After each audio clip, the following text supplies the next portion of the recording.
welcome back to my channel, or welcome to my channel if you are new here. My name is Kimberly, and today I'm going to be doing another story time. I am going to be telling you the story of my unexpected natural birth. So I'm going to start at the beginning like I did with my other birth story and go through all the way from finding out that I was pregnant to my postpartum journey. So I'm just going to jump right in. It was January of 2020. I'm gonna have to get her. 1 second. Okay, I'm gonna see how long that lasts. I gave her passy. But I found out that I was expecting on the 23rd, but I actually had taken a test a couple days before that and it popped up negative. Dakota was insisting that I take another test, and I did, and it popped a very, very faint line. And this one's really, really gross. So I'm not even gonna show it because it is really gross and you can't really even see the line. But anyway, so I started showing a lot sooner with Alethea. I started showing at 12 weeks, and something else that was very different from this pregnancy than with my other daughter, Abby. My pregnancy with Alethea was so easy. I never got sick. I got sick like within the first week that I knew that I was pregnant. I was sick then, but then it subsided and I was not sick again. So my pregnancy was super easy up until about 26 weeks. And I started to have some preterm contractions. And it was really scary because she was only 26 weeks. And with the whole pandemic going on, the hospital that we have locally is not equipped to take care of infants that little. So I would have had to been shipped off with Alethea an hour and a half away to one of the hospitals that are equipped, because the chances of survival are not that high at that point. So I was really, really nervous. I went to the hospital at 26 weeks, like I said, and they gave me some breathing shots in the arm, which hurt so bad. And then they put me on Procardia. And after that, I went to the hospital probably like 5 or 6 more times needing breathing shots because the Procardia was not stopping the contractions all the way. And it was just really nerve-wracking. Now, that was basically my whole pregnancy. And then at 26 weeks, I started having more intense contractions. And I was actually 2 centimeters dilated at my 26-week appointment, which was very, very nice to hear because I was ready to have her. I was done being pregnant. I was so sick of being pregnant. So I go in for my 26-week appointment. They check me. And then I start having a lot of contractions.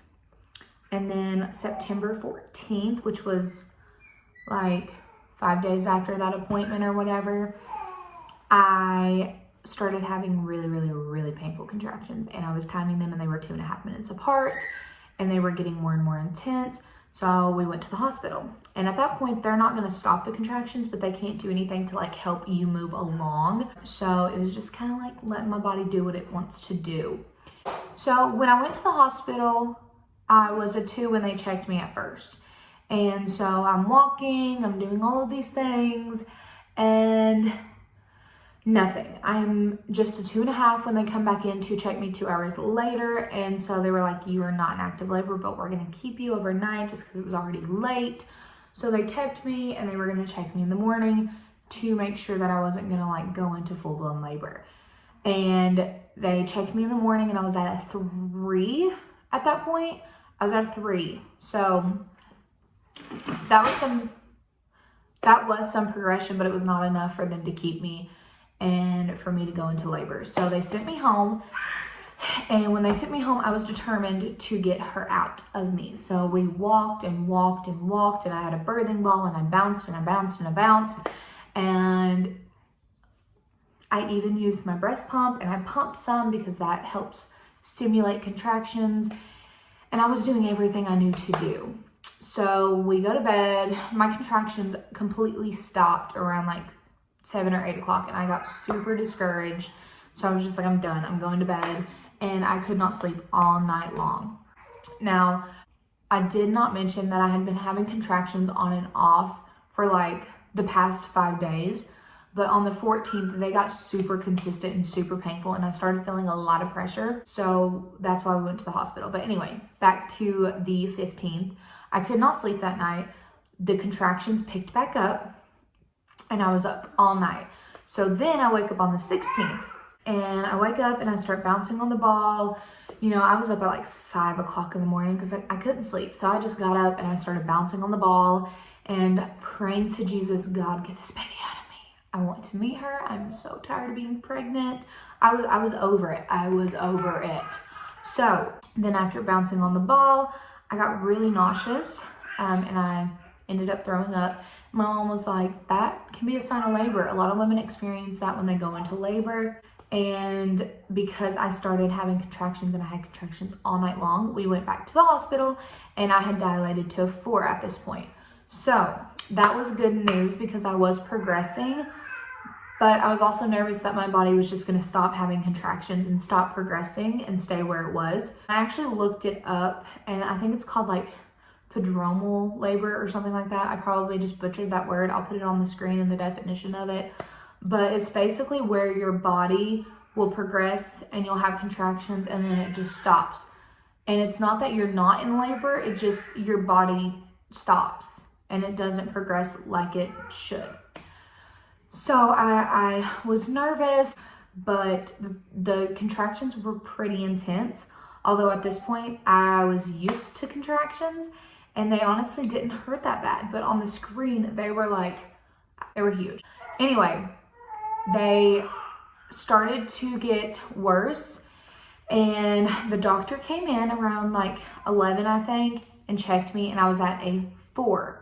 So I had progressed another centimeter from when I left the day before. And that was very encouraging to me. I was just, again, I was afraid that my body was going to stop and they were going to send me home. And I just had no hope that I was going to have that baby. Like, I gave up. I was like, no, the contractions are going to stop. My body's not going to progress anymore. I'm going to go a centimeter each day and it's going to take me forever to get this child here. I was just wanting to get to where I was progressing a centimeter every 2 hours so they could consider me in active labor. So after she checked me, I got up and I went to walk for like an hour, and then I came back to the room and I bounced on a ball for like an hour, and then I just got exhausted and I lay down in the bed and I was like, whatever, what happens, happens.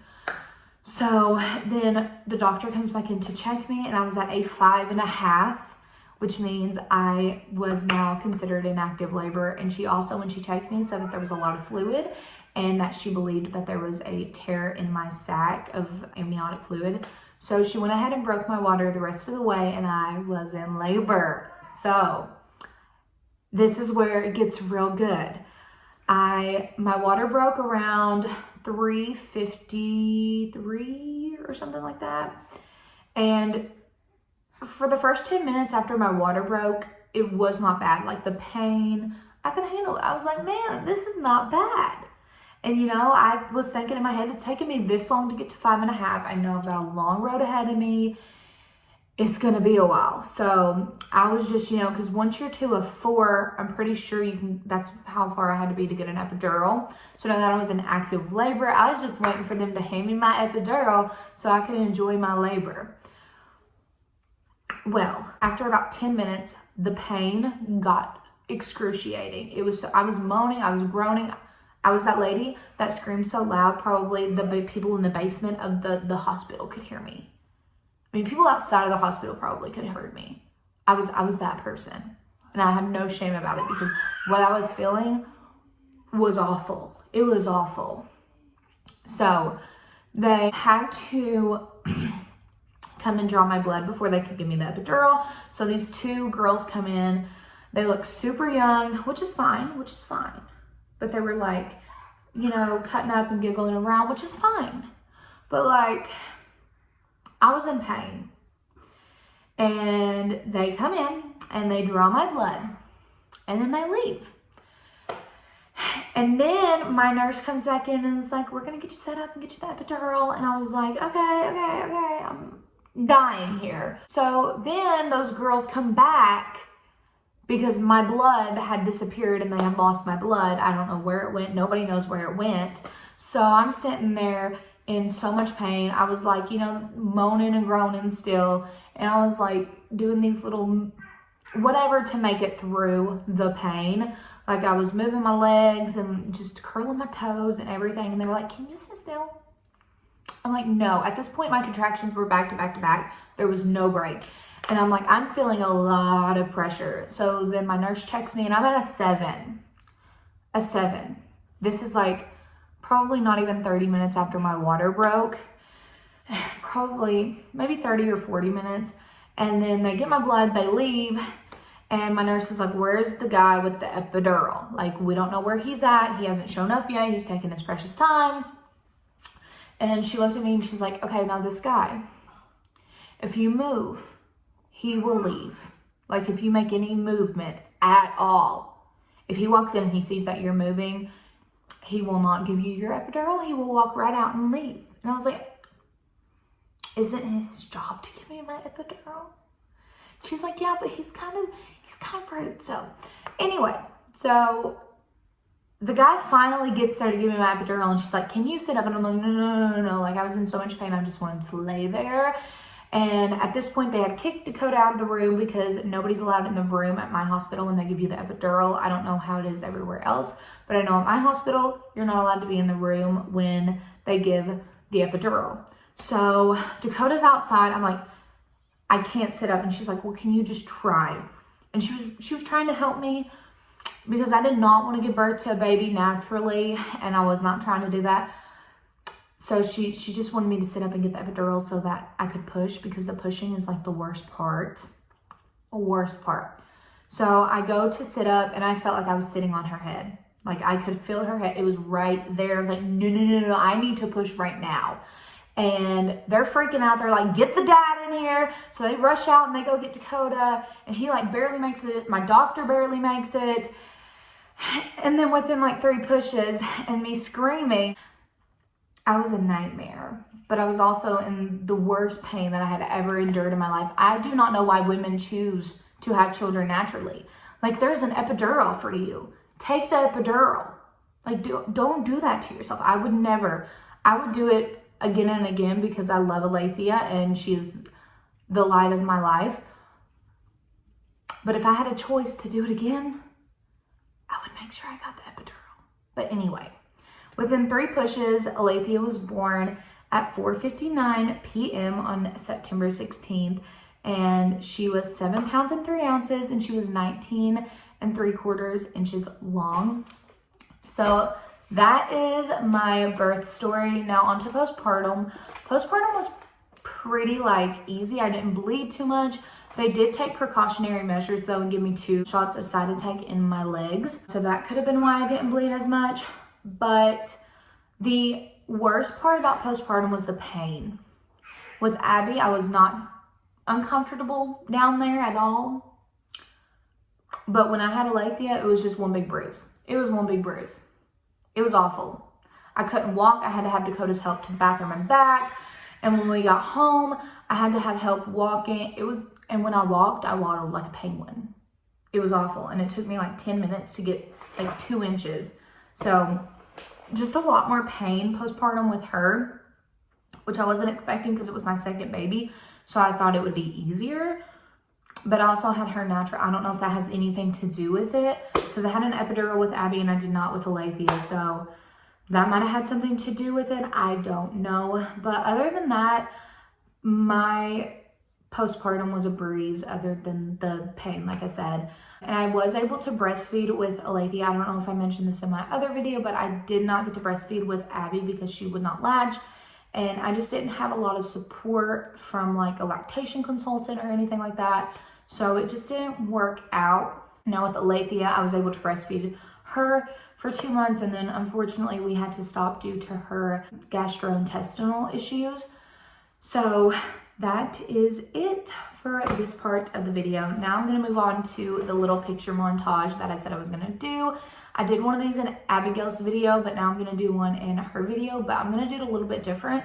I'm going to include the pregnancy test pictures, my bump pics, the ultrasound pictures, and then newborn pictures and pictures all the way up to her now. So I'm just going to throw them all in there instead of putting them throughout the video like I did last time, just to kind of cut down on the time of the video. But that's it. So enjoy.